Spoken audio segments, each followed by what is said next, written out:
Será que eu posso substituir um adubo formulado por um adubo simples na hora de implantação da minha cultura agrícola? É sobre isso que a gente vai estar discutindo no vídeo de hoje.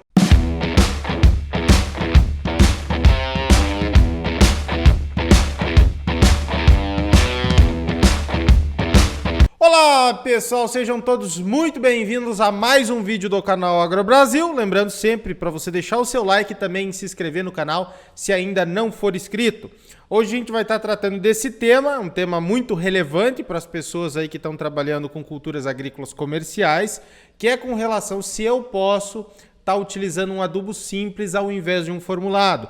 Então se vê muito na internet, se vê muito por aí também, o pessoal dizendo, não, para você plantar milho tem que ser com 8-20-15, tem que ser com 16-16-16, tem que ser com 4-14-8. Enfim, a gente vai tentar esclarecer se ao invés de você estar utilizando esse adubo formulado, você pode também estar optando por um adubo simples, ok? Então assista até o final desse vídeo que ele está muito interessante e está muito especial. Também pode deixar o seu comentário aqui embaixo com alguma dúvida, com alguma sugestão de próximos vídeos e tudo mais.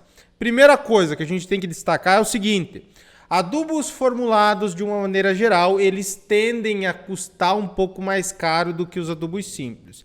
Porque, é claro, você tem todo um trabalho de formulação para fazer aquele adubo. Você tem equipamentos, você tem custos a mais, então ele acaba ficando um pouco mais caro. Eu não posso generalizar ele, eu tenho que fazer a comparação de adubo por adubo, mas do que a gente vê aqui no nosso dia a dia, na consultoria, nos agricultores que a gente atende, sim, os adubos simples são um pouco mais baratos, custo por nutriente, tá? Do que os adubos formulados.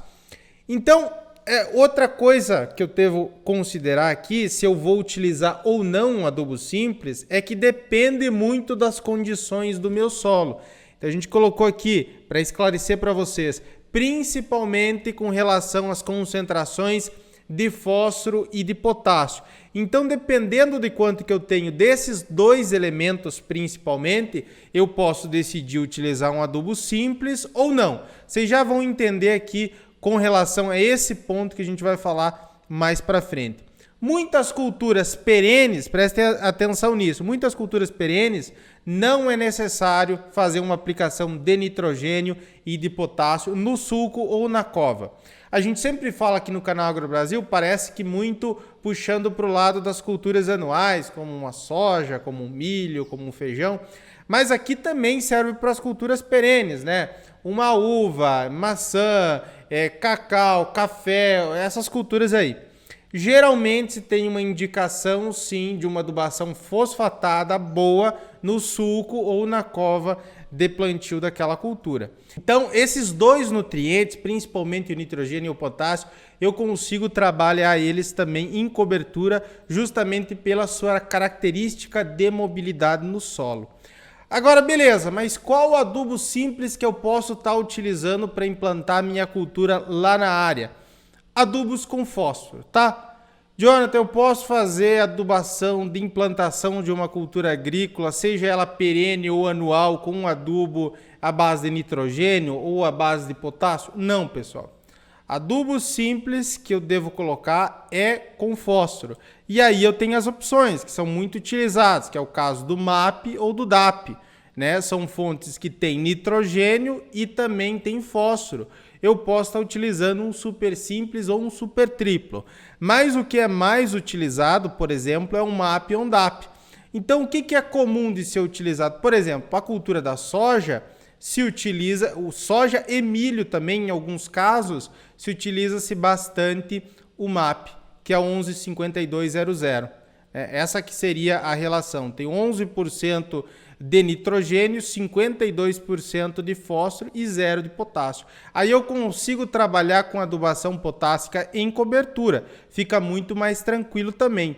E esse adubo, o MAP, o DAP, ele também não é tão barato assim, mas ele ainda acaba compensando em muitos casos quando eu faço a comparação com o adubo formulado na questão de preço por nutriente, tá? É muito utilizado, por exemplo, para o milho, o plantio só com MAP, depois eu faço uma cobertura com cloreto de potássio com ureia ou com cloreto de potássio com sulfato de amônio, posso fazer uma de cloreto de potássio de ureia e uma segunda ainda em cobertura com ureia ou sulfato de amônio, por exemplo, para a cultura do milho. Então eu tenho que ter um planejamento de adubação.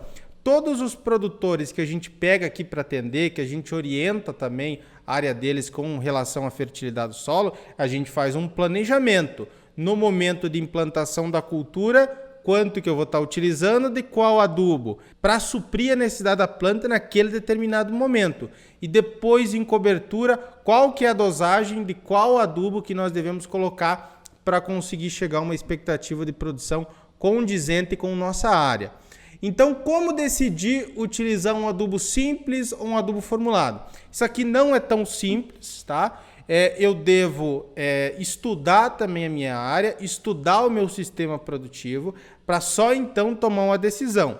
Mas a gente separou aqui alguns casos. Sempre eu devo ter uma análise de solo em mão e saber principalmente qual que é a concentração desses dois elementos que eu falei para vocês, principalmente do fósforo e do potássio. Então tenha sempre uma análise de solo química atualizada de cada talhão da tua propriedade. Também condições de potássio médio ou alto, eu posso estar escolhendo fazer uma adubação simples no plantio, então com um adubo fosfatado, como eu falei para vocês. Então, principalmente se o potássio estiver numa condição boa. Se o potássio estiver alto, aqui tem muitas áreas de milho que a gente atende que está assim. O potássio está médio alto e o fósforo ali está baixo. E aí eu consigo, com um adubo simples, que é mais concentrado em fósforo, colocar a quantidade que a planta está precisando naquele momento, e aí depois eu consigo fazer uma adubação potássica em cobertura e ainda conseguir garantir uma boa produtividade naquela área. Outra coisa aqui, fazer uma comparação de preço por nutriente. Então imagine o seguinte, você tem um 8-20-15, você tem outros adubos simples, como um MAP, um DAP. Faça a comparação de preço por nutrientes. A gente faz isso lá dentro da escola de adubação, a gente faz isso com os nossos clientes para dizer, olha, com essas duas opções que você tem aqui, né, a concentração de nutrientes e a estratégia de adubação que nós vamos estar utilizando nesse momento, o mais interessante é você utilizar um MAP no momento do plantio, né, e depois fazer um cloreto em cobertura. Então é nesse ponto que a gente acaba orientando com relação ao preço por quilo de nutriente. Outra coisa é verificar a disponibilidade de equipamentos de distribuição. Ainda tem algumas regiões do Brasil que não têm equipamentos adequados para distribuição de adubos em cobertura e equipamentos que sejam eficientes com relação à dosagem. Então, se você tiver aí ou o teu cliente tiver, você pode também adicionar à tua estratégia de adubação esse tipo de intervenção. Ok, pessoal? Muito obrigado por assistir. Se você tem interesse em conhecer muito mais sobre adubação e fertilidade do solo, nós temos aulas semanais na Escola de Adubação e Fertilidade. Tem o primeiro link aqui na descrição. Tem certificado, tem suporte, aulas aprofundadas, onde a gente faz adubação passo a passo de cada cultura agrícola e de cada manejo importante de adubação e de fertilidade. Beleza, pessoal? Também tem contato aqui na descrição da consultoria do Canal Agro Brasil. Se você precisar de um plano de adubação, de alguma orientação com relação ao manejo, nós também prestamos esse serviço. Até um próximo vídeo e tchau, tchau!